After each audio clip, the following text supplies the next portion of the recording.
Do you ever feel like you're, constantly chasing contentment, like it's always just out of reach? Oh, absolutely. That feeling of being stuck on a kind of hedonic treadmill. It's super common. Yeah, exactly that. Well, today we're diving into A Guide to the Good Life, The Ancient Art of Stoic Joy by William B. Irvine. Great book. Our goal here is really to pull out the most practical insights for you, sort of a shortcut to maybe lasting tranquility. And just so you know how we prepared for this, we actually used a unique two-voice AI conversation. Ah, right. It's powered by Google's NotebookLM. It helped us get a, deeper, more dynamic analysis of the book, more perspectives. Yeah, it's a really systematic way to look at things. A bit like the AI book analysis you can find on Mindful Moments. That's our YouTube channel. Mm-hmm. It's all designed to kind of spark reflection, maybe some rational thought in your own life. Exactly. So, okay, let's get into Irvine's book. What's the main argument, the core idea? Well, Irvine basically makes the case that ancient Stoic philosophy, if you adapt it a bit for modern times, offers a really practical framework for finding, tranquility and even joy. Not just enduring things, but actual joy. Yes, exactly. He argues it gives you these psychological techniques to manage desire, build resilience, to actually get off that treadmill we mentioned. Why does he think we need this so badly right now? Good question. He suggests that many people today just don't have a clear philosophy of life, like a guiding principle. Okay. And without that, he says, our energy gets misdirected. We end up anxious, dissatisfied, always chasing more stuff that doesn't really deliver. Sounds familiar. He's kind of diagnosing a modern problem then. Definitely. He points out this weird disconnect. We have so much material wealth, relatively speaking, but also widespread unhappiness. Mm-hmm. So he presents Stoicism not as some dusty old philosophy, but as a direct actionable answer to that. He focuses on adapting key Stoic ideas. Like, what are the key themes he pulls out? Yeah. The big ones are the dichotomy of control, focusing on what's actually up to us, negative visualization, and aiming for tranquility over just, fleeting pleasure. Okay, let's unpack those.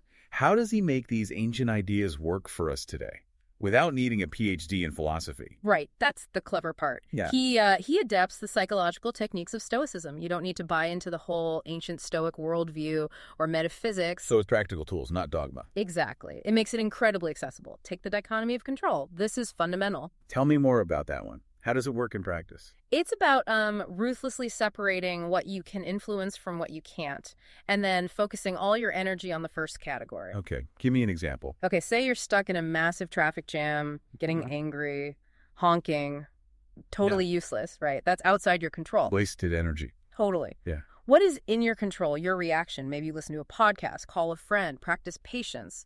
Irvine says focusing there eliminates a ton of unnecessary suffering. It's about smart energy use. That makes a lot of sense.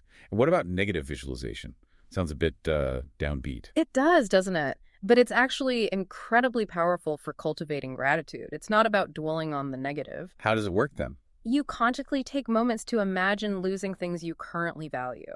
Maybe your health, a relationship, your job, even small comforts. Okay. And the effect, Irvine argues, isn't sadness. It's a sudden, sharp appreciation for what you have right now.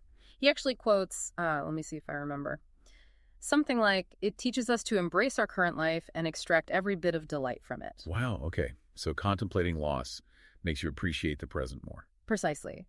It combats that tendency to take things for granted. Mm. And this ties into the third big idea, aiming for tranquility over pleasure. How so? Well, pleasure, like a good meal, a fun party, it's great, but it's fleeting, right? Often depends on external things. Sure. Tranquility, on the other hand, is described as a more stable internal state, a kind of deep calm and resilience that isn't easily shaken by external events. That's the goal Irvine emphasizes. That inner calm sounds pretty appealing in today's world. Definitely. Now, something else about the book, Irvine himself. How does he build trust, make you believe this stuff works? Yeah, his credibility is pretty solid. First, he's got the academic chops, a professor of philosophy, that gives him a strong foundation. Okay, so he knows his stuff academically. Right. But he also connects it back to the original Stoics Epictetus, Marcus Aurelius, Seneca. He shows he's grounded in the tradition, and he even brings in modern psychology research to back things up. What about his honesty? You mentioned he adapts Stoicism. Yes, and that's key. He's very upfront about it. He explicitly says his version isn't exactly what any one ancient Stoic taught. And that makes him more trustworthy. I think so, yeah. It shows he's thought critically about it, adapted it thoughtfully for now, rather than just, rigidly following ancient texts. It feels more intellectually honest. Does he talk about his own experience? He does. He shares personal stories, struggles, how he applies these techniques himself. It makes him feel less like a lecturer and more like a fellow traveler figuring things out. Relatable. Very. It makes the advice feel more authentic, more lived in. And how does he connect this ancient philosophy to, us, to modern anxieties? He's really good at tapping into that feeling of modern malaise. The purposelessness, the low-level anxiety, the dissatisfaction so many people feel despite having, objectively, quite a lot. Workplace stress, social media comparison, that kind of thing. Exactly. He diagnoses those familiar problems so you feel understood, and then he offers Stoicism as the potential solution. Even the subtitle, The Ancient Art of Stoic Joy, feels deliberate. It counters that image of Stoics being, grim and emotionless. Absolutely. It promises something positive, something aspirational joy, not just endurance. And the writing style itself. Is it easy to get through? Very much so. It's clear, conversational, avoids heavy jargon. He uses varied sentences, tells stories. It makes pretty complex philosophical ideas feel, manageable and engaging. Structure-wise. It's quite systematic, moves logically from the problem to the theory to the practical application, which is exactly what you want in a guide like this. Okay, but it can't be perfect. Are there criticisms? Any downsides to his approach? Yeah, that's a fair point. While it's hugely successful in making Stoicism popular, some critics do argue it might oversimplify things. How so? The main point is often that traditional Stoicism placed a really strong emphasis on virtue as the ultimate goal. Irvine shifts the focus more towards tranquility. Ah, okay. A subtle but potentially significant shift. It is, and this leads to debates about, pop Stoicism. Is it diluting the original philosophy too much? Is tranquility enough? Is it detached from virtue? It's a valid discussion. So there's a trade-off maybe between accessibility and philosophical purity. That's a good way to put it. But even with those nuances, you really can't deny the book's impact. Its relevance seems pretty enduring. Massively. It arguably kicked off, or at least massively boosted, the whole modern popular Stoicism movement in the 2010s. It really set a template for how to translate ancient wisdom for contemporary self-help and well-being discussions. It's still very influential. So, wrapping up, maybe a final thought for listeners to chew on. Maybe just consider this.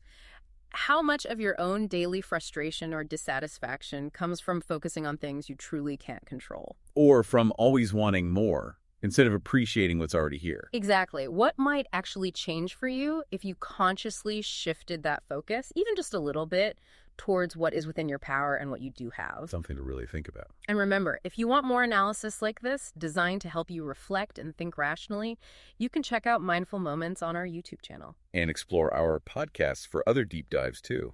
So if you found this discussion valuable, please consider subscribing. Maybe share it with someone who could benefit.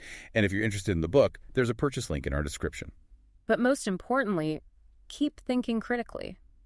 Think about how these big ideas might actually help you shape your own version of a good life.